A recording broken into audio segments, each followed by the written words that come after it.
This is TWiT. Hey, I'm Rod Pyle, editor-in-chief of AdAster Magazine, and each week I join with my co-host to bring you This Week in Space, the latest and greatest news from the final frontier. We talk to NASA chiefs, space scientists, engineers, educators, and artists, and sometimes we just shoot the breeze over what's hot and what's not in space, books, and TV. And we do it all for you, our fellow true believers. So whether you're an armchair adventurer or waiting for your turn to grab a slot in Elon's Mars rocket, join us on This Week in Space and be part of the greatest adventure of all time. How about Elizabeth Holmes going to jail for 11 and a quarter years? Yeah, I had funny feelings about it. It's Me too. Weird. I feel like I've had to look inside myself because my reaction has been very schadenfreude-y about her, where I think that's unfortunate. Like, I think she did, listen, the court, jury decided she defrauded people. I think there's a lot of legal things you could say about what she did, but I found myself having a little glee about, like, oh, good, they got her. And then I'm thinking, this poor woman at some level, she did cause actual or seemingly cause actual harm to people who got misleading blood results. Like, she could have put people in danger, and there are issues there. But I also think she got disproportionate attention because of her gender, and I think there was a sort of gendered response to it. She did lead a giant fraud, and she should take responsibility for what she did and doesn't seem to be able to. But I don't feel like I should feel great about anybody going to jail, especially when it's clear she has lots of it. The fact that she can't really see that she did anything wrong, that these things she is a futurist who was too optimistic. I think that is a sad thing, not necessarily to be celebrated. Dwight, what do you think? Well, I agree with half of what Glenn said. She committed fraud. She defrauded investors. She misled people. She, to a certain extent, she provided hope when there was no hope, really. And, the sentencing guidelines were, 11 years to 20 years? Mm-hmm. And I was looking at that and I was thinking, her conduct was so egregious that I was thinking the judge could go 15 to 20. And so I was a little surprised that she only, and I say only, she got the minimum, I think. She got the minimum. Yeah. And, although we should say the judge has discretion and can go lower than the guidelines, right? Right. She's not required to go with the guidelines, but she did in this case. Yeah. I look at somebody like Alan Weisselberg, who was the CFO of the Trump organization, who got 6 months? Well, he might get 100 days, I think, if he fully cooperates. So I just feel like for stealing. Being involved to me, in the rule fraud. is don't defraud George Shultz, because if you defraud the biggest, most important, most powerful people in the country, we're going to get you. Okay, wait. You want something fun to talk about? Is George Shultz has a tiger tattoo on part of his body? Because he's a Princeton man, as all good Princeton men. Wait a minute. Tell me you don't have a bulldog on your butt. I have no bulldogs on my behind. Wow, what kind of Yale man are you? Phil, what do you think? 11 years, outrageous or appropriate? I have really complicated feelings about it. I think it feels unfair to me. It feels unfair, not compared to other people that have been sentenced for fraud. Madoff got 150 years, and Jeffrey Skilling got 14 years or whatever. So that seems in line. But it feels unfair when you compare to all the people that we know have done far worse that never get prosecuted. So I think it depends on the frame of reference. If you're comparing her to other people that have been sentenced for this kind of stuff, then yeah, it's about right. But it's hard for me not to compare it to all the people that I know do far worse every day and that don't get prosecuted and don't get anything. And I think in general, I don't like these, send a message sentences. I think they're unfair. I think what we should do is we should prosecute many more people. We should be much more consistent with prosecuting fraud. We should have much more prosecution on, white collar crime, so that it should be a predictable outcome of defrauding people.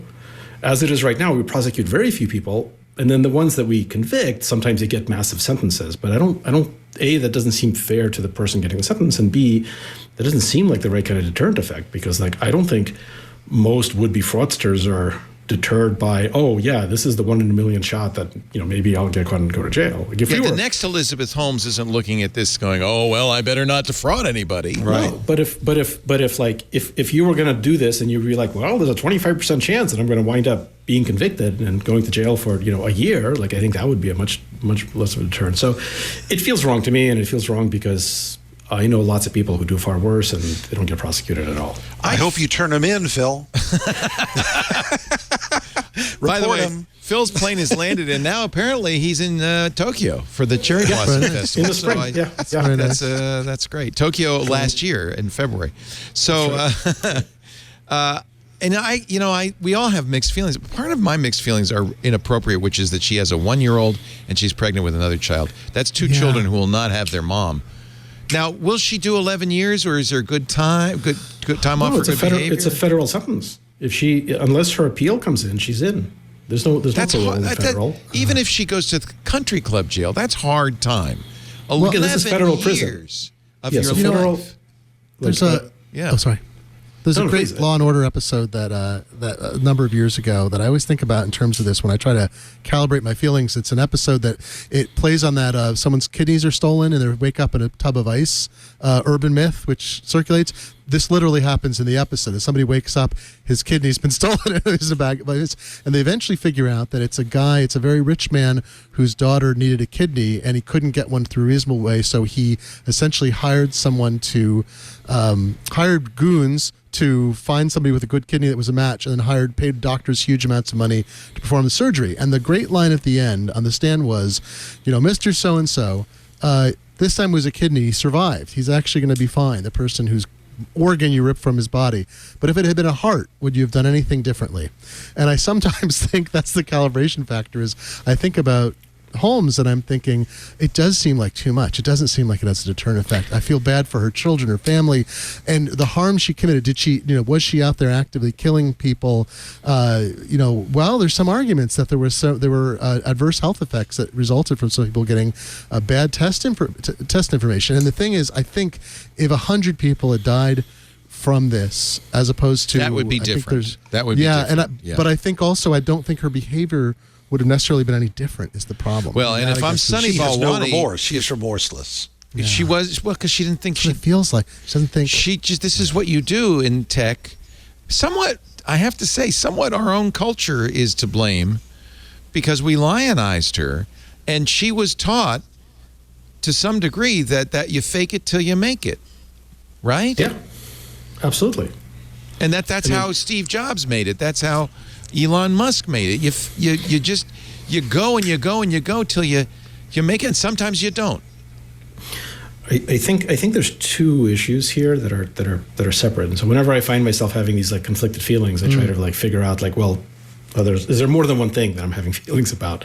And I think in this case there are. I think the real issue here is that this verdict highlights how few people get prosecuted for fraud. That's the real, that is more important to me than how much Elizabeth Holmes should serve. Because it's hard to prove. It is hard to prove. A lot of money went into this trial, that's for sure. Too. Yeah, for all sorts of reasons. But relatively few people get prosecuted for it, and this points that out, and that's a big problem.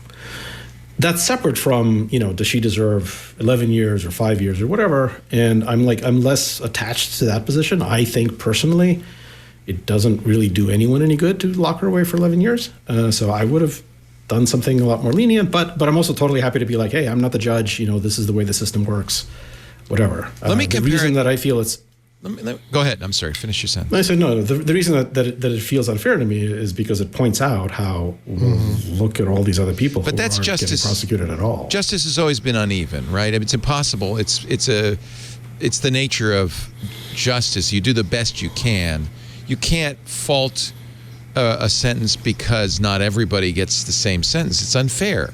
Some people get 6 months. Some people get 11 years. Some people don't even get caught. We do the best we can. It's a very imperfect system. Yeah, you can say that there should be, more prosecutions for things that are likely fraud. Yeah. I think we could pull up Trevor Milton from last month or 6 weeks ago, the founder of Nikola, who was convicted of. I just want to. It's clear he's convicted of 1 count of securities fraud and 2 counts of wire fraud. But that is an amazing case, and in that I have no concerns about what time he gets put away for, because the man is clearly completely pathological. He's facing up to 25 years with sentencing. Is in January. He's got a multi-decade career of telling people all kinds of things, and it's similar fraud, except it wasn't health fraud. It wasn't. Nobody's life was endangered by Nikola. Yeah, I mean, right. If some of the cars could have been dangerous if they'd actually worked, but I feel like it was a more straightforward thing where it was clear I'm not always clear whether Elizabeth Holmes truly knew whether her stuff worked or not, or she was being, pushing the window. Sometimes clearly not, and the courts found, or the jury found, that she clearly went too far. But it's very clear that Milton knew he was pushing, or should have known, like morally, ethically, intellectually, that what he was saying was absolutely false, and it was intentional. It was just such it was a scam, as opposed to what I'm sure. I mean, I know that Elizabeth Holmes absolutely wanted to make that business a real thing. Meanwhile, Billy McFarland, who did the Fire Festival, got 6 years and is in a halfway house now after 4. Although Ray Hushpuppi got 11 years, so there you go. Ray Hushpuppi. What?